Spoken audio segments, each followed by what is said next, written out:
Hello दोस्तों, कैसे हो आप सब। स्वागत है आपके अपने चैनल सिविल साइट वर्क में। आज जो मैं टॉपिक लेकर आया हूँ वो हमारा है minimum period of D shuttering. D shuttering करने से पहले हमारा कितना पीरियड गुजर जाना चाहिए। डी शटरिंग किसका? तो हमारा फॉर्म वर्क का। आज हम लोग इस टॉपिक पे पूरा का पूरा बात करेंगे और किस स्टैंडर्ड की बेसिस पे, अपना आईएस कोड की बेसिस पे, आईएस 456 क्या कहता है इसके बारे में, उसके बेसिस पे हम लोग आज कंप्लीट डिटेल में बात करें कि हमारा डी शटरिंग करना अगर किसी स्ट्रक्चर का, तो आईएस कोड क्या कहता है कि कितना टाइम गुजर जाना चाहिए पहले, उसके बाद ही आप डी शटरिंग कर सकते हैं। तो उसके बारे में आज हम लोग कंप्लीट डिटेल में बात करेंगे।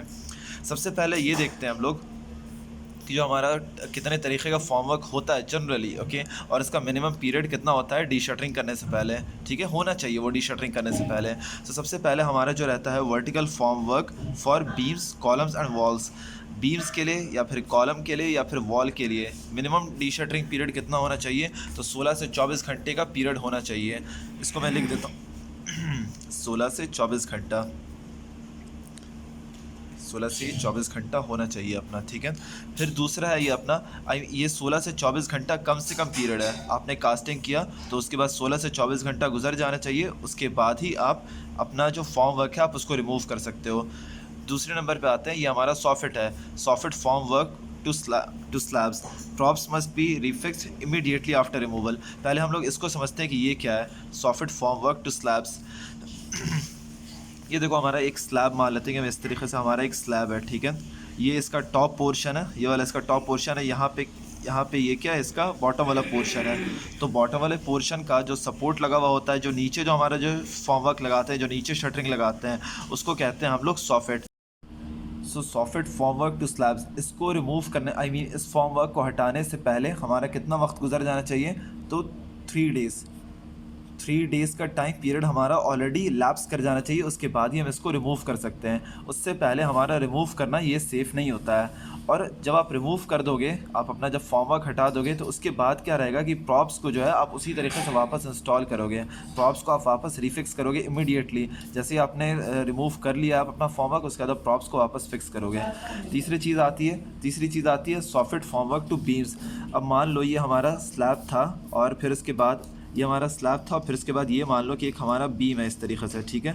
ये बीम है, ये क्रॉस सेक्शन दिखा रहा हूँ मैं, ठीक है, क्रॉस सेक्शनल व्यू है, ठीक है। तो ये एक हमारा बीम है इस तरीके से, ये बीम हो गया हमारा, ओके, और ये वाला हमारा स्लैब हो गया, ठीक है।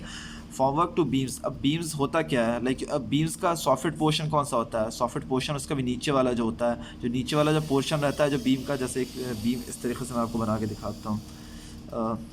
ये इस तरीके से देखो, ये हो गया एक बीम, ठीक है।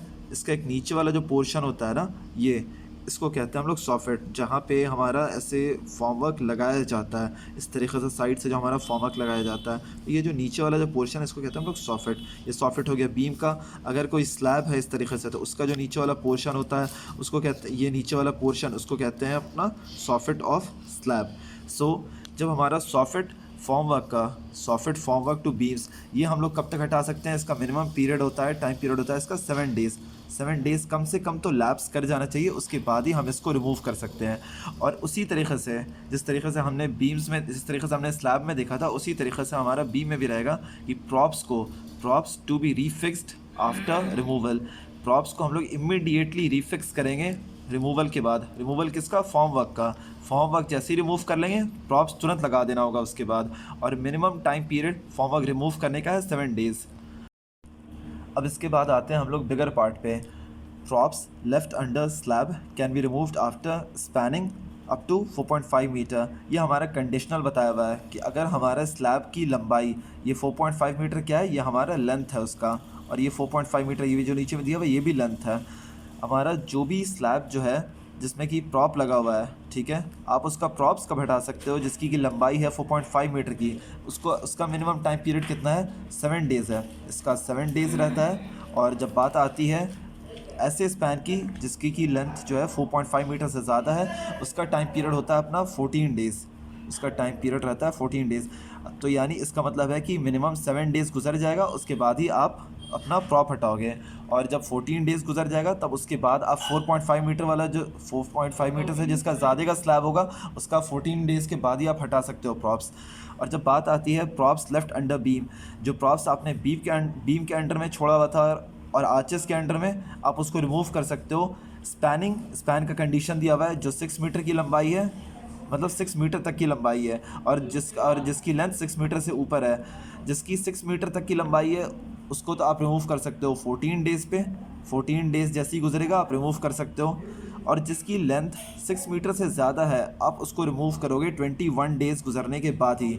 ये गुजरने के बाद होगा, ऐसा नहीं कि 21 डेज़ पे आया और उसके बाद आप रिमूव कर दिए, नहीं, 21 डेज़ का लैप्स होगा उसके बाद ही आप रिमूव कर सकते हो। ये कंडीशन ज़रूर से याद रखना है दोस्तों। स्पैनिंग 4.5 मीटर बी स्लैब के केस में 4.5 मीटर का अगर कंडीशन है, 4.5 मीटर या फिर उससे कम का स्लैब है तो 7 डेज़ मिनिमम, 4.5 मीटर से ऊपर है तो 14 डेज़। अगर स्पैनिंग अगर बीम का और आर्चेस का देखें तो स्पैनिंग 6 मीटर है या फिर उससे कम उसकी लंबाई तो 14 डेज़ मिनिमम, और अगर 6 मीटर से ऊपर है तो 21 डेज़। सो उम्मीद करता हूँ दोस्तों कि आपको ये वीडियो पसंद आया होगा, और आप चाहते हो तो आप इसको स्क्रीनशॉट करके रख सकते हो। ये लो, आप स्क्रीनशॉट करके आप इसको रख सकते हो। और दूसरी चीज़, मेरे चैनल को ज़रूर से सब्सक्राइब कर देना, इस वीडियो को ज़रूर से लाइक एंड शेयर कर देना, और अगले वीडियो में मिलते हैं। Thank you.